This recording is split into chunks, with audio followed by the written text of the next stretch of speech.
Good evening, Albany. Thank you for tuning in to Daily Recap. I'm Joe Buno. I'm Noelle Webster. And I'm Manon James. And today is December 4th of 2008. I'd like to start off the show by wishing my 16-year-old brother a very happy birthday today. He's got a December birthday, so we get some double dip on gifts. So my brother Jared, happy birthday to you. Start off in news. Telecommunications giant AT&T said today that it plans to eliminate 12,000 jobs from its workforce. AT&T is the giant that competes with Verizon Wireless as the leading cell phone distributor and distributor of cell phone contracts in the United States. It's going to be eliminating approximately 4% of its total workforce, meaning that the economy is hitting every aspect of basically everything when it comes to cars, technology, basically every facet of the economy is being hurt. So the job cuts, like I said, 12,000 will certainly be quite big. Definitely unfortunate. But since you're a college student, I'm going to assume that you like Guitar Hero, like most of us do. And you'll be happy to hear that the Smashing Pumpkins, Nirvana, and the Eagles are all going to have downloadable packs on Guitar Hero World Tour. The Smashing Pumpkin pack comes out today, the Nirvana pack comes out next week, and the Eagles the week after that. And as kind of a little holiday gift, there will be a free reggae pack available on December 23rd. It's a nice little Christmas gift. Yeah, it's a nice little Christmas gift. Yeah, Some free Guitar Hero games. Yeah, a lot of people in my suite play Guitar Hero. Yeah, mine too. Alright, for all you holiday shoppers out there, if you're planning on buying any gift certificates this year, you may want to do some research first. Due to the current economic situation, some stores will either be going out of business or will stop accepting gift cards after the first of the year. However, these stores are not letting customers know about this policy. So if you do plan on buying gift certificates or gift cards, you may want to ask about the policy directly or check online before buying.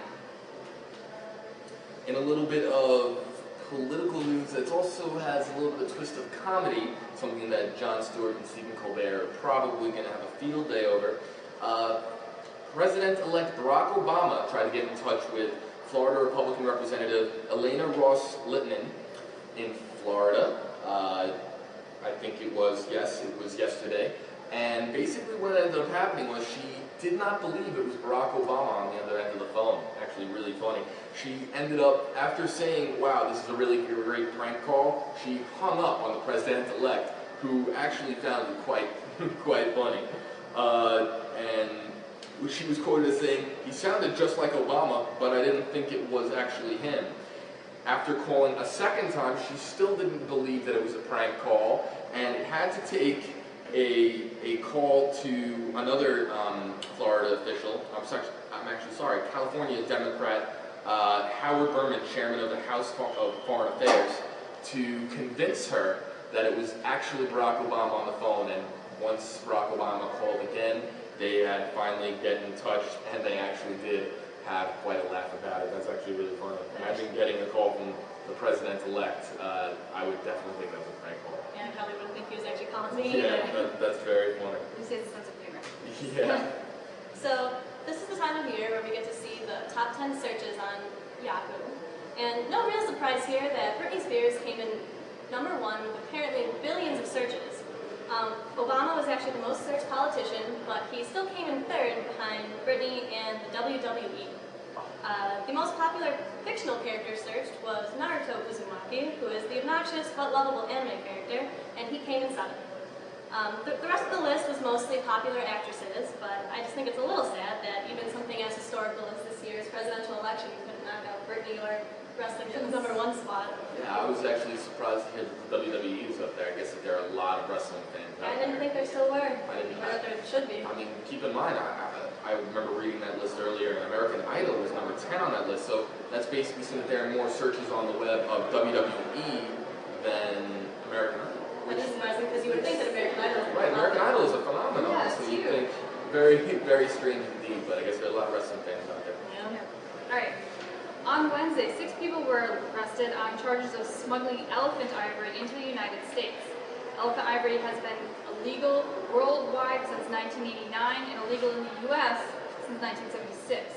The smugglers planned on bringing the ivory into the States by disguising them as artifacts, wooden items, and even guitars. At least 8 shipments were tracked using phone and bank records as well as surveillance. One of the suspects reportedly told officials that despite the difficulty in getting the ivory into the states, it was extremely easy to sell at very high prices once it was here. The arrests were made in New York, New Jersey, Virginia, and Texas. In a little bit of international news, there has been a cholera outbreak in Zimbabwe. The Zimbabwe government has declared a state of national emergency after, so far, the cholera outbreak has killed more than 560 people. The cholera cases are on the increase in 9 of the 10 provinces in Zimbabwe. Very, very sad. They blamed it to poor water and sanitation supply. So obviously cleanliness is definitely a problem over there.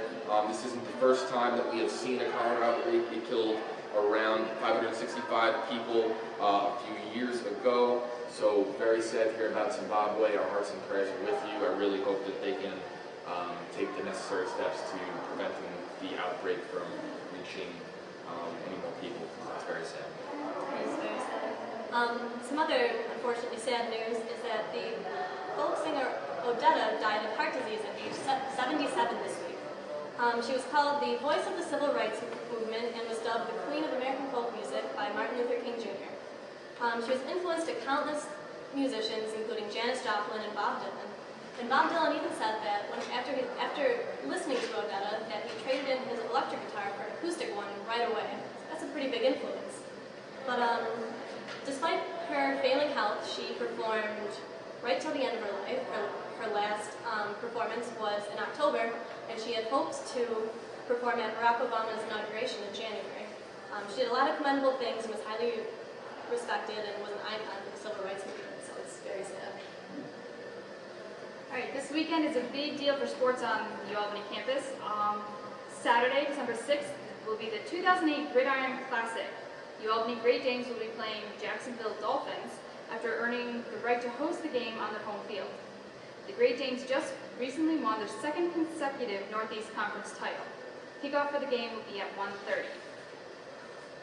Tomorrow, Friday, UAlbany women's volleyball will be playing in the first round of the NCAA tournament versus Stanford.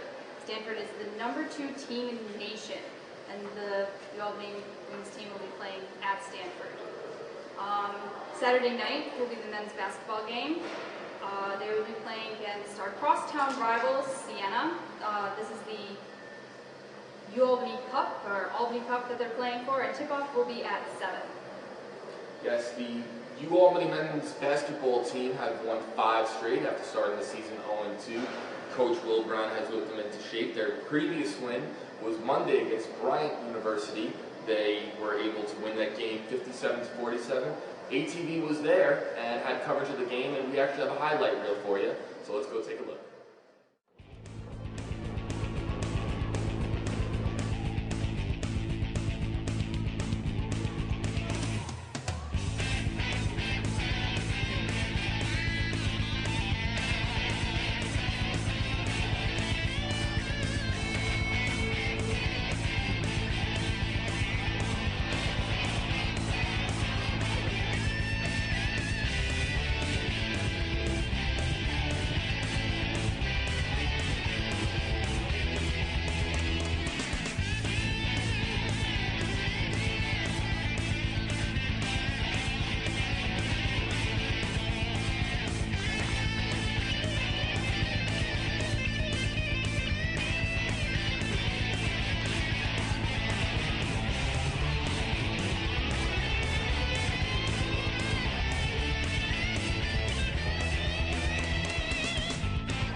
Certainly a very exciting game. I definitely had a lot of fun covering it. Once again, UAlbany was able to defeat Bryant University 57-47. Big game from Brian Connolly, Anthony Rafa, and Tim Ambrose, who was on fire coming out of the gate in the second half. So the Siena game on Saturday will certainly be a very big event. The Albany Cup surely is a lot of fun every year. The Times Union Center will surely be filled with a lot of Albany and Siena fans, usually very rambunctious and having a lot of fun heckling each other. So it definitely will be a good time. You Albany students, try to get your tickets now at Copies Plus. You can head down there. I believe tickets are $5. And be sure to check it out. Once again, Albany versus Siena, 7 o'clock tip-off time, Saturday night, Times Union Center downtown. You should definitely go and support your school. But so if you're lucky enough to have an iPhone, which I sadly do not, but if you do have one, then you'll be interested to know that Amazon.com has released a very interesting application. It's a free iPhone application, and you can browse their selection, you can check your order status and order things online. But what's really interesting is that now you can take a photo, upload it to Amazon.com, and then they will find that for you online so that you can buy it. So, if you're in your friend's room or if you're in a store and you want something, all you have to do is take a picture of it, and Amazon.com will find it for you. That's very interesting because obviously the app is free, so that means that they're having representatives who are, observing the object, right, and then they're finding it for you. So this is actually really interesting technology. I mean, Amazon will be making a profit from the items that you buy, but that's very interesting. I've never heard of that. Yeah, and I heard it's working really well. All the reports have been very positive. So it's pretty snazzy. Yeah, it is actually really cool. All right, there have been several high-profile bombings in Iraq this week, killing almost 50 people. The attacks occurred in Baghdad, Mosul, and Tal Afar. Despite these recent events, attacks are at their lowest monthly levels since 2003. The rate of attacks nationwide has dropped 80% since this March. The number of American troop deaths are also at one of their lowest monthly levels since the war began. In more economic news, there's been a lot of talk about the three major automaker companies and how they are trying to propose different ideas to get them, relevant in the American auto industry business once again. But a lot of hype has been coming from the actual electric car industry in the past couple of weeks because a lot of people feel that electric cars are going to be the wave of the future. A lot of analysts predict that in 20 years, over 50% of cars will actually be running on electricity. Actually, last year, it was 2 years ago, the first fully electric car, it's actually quite unbelievable. It's called the Tesla Roadster, and it's not what you think. It's not this little box car or like a Mini Cooper that you'd imagine. It's actually a fully electric sports car. It looks definitely like something out of the future. If you want to check it out, be sure to Google it. It's Tesla Roadster. It runs on a full lithium-ion battery, and it actually charges for 3.5 hours. So basically, I'm assuming what you would do is at night you would plug it into a wall or plug it in your garage, and after 3.5 hours of charging, you can go travel a total of 250 miles, which is actually a really, really impressive distance. So the technology really is improving. And even more impressive for people out there who have that need for speed, it goes from 0 to 60 miles an hour in 3.9 seconds, which is really quick. I mean, this thing goes. And if you check out the video online, which I did earlier, it's silent. That's the most fascinating thing about the car. Because usually when you apply gas to a car, you feel the engine revving.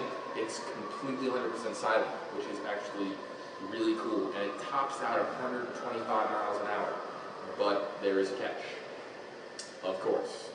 $100,000 for anyone willing to get one. And as of now, the waiting list for the car, you'd probably have to wait till late 2009 to get one. Oh, wow. So not me. Yeah, not me either. Nope.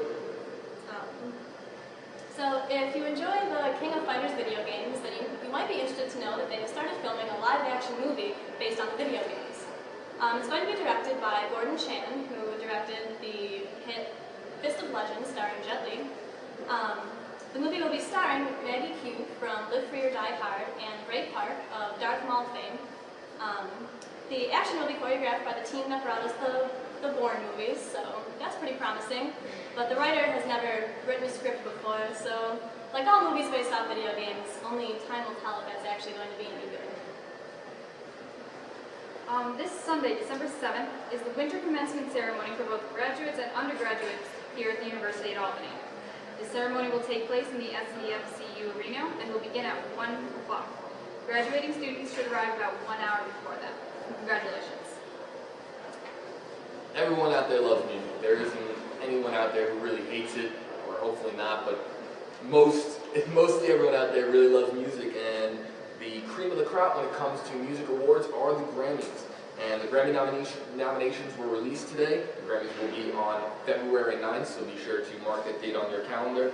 The #1 nominee getter, that's right, the rapper from Louisiana, Lil Wayne, or commonly known as Weezy, got 8 nominations. That was #1 in this year's class. #2, the very popular British alternative rock band Coldplay got 7, and amongst getting 6 was rappers Jay-Z, Kanye West, and R&B singer Neo, getting a lot of attention for his album Year of the Gentleman.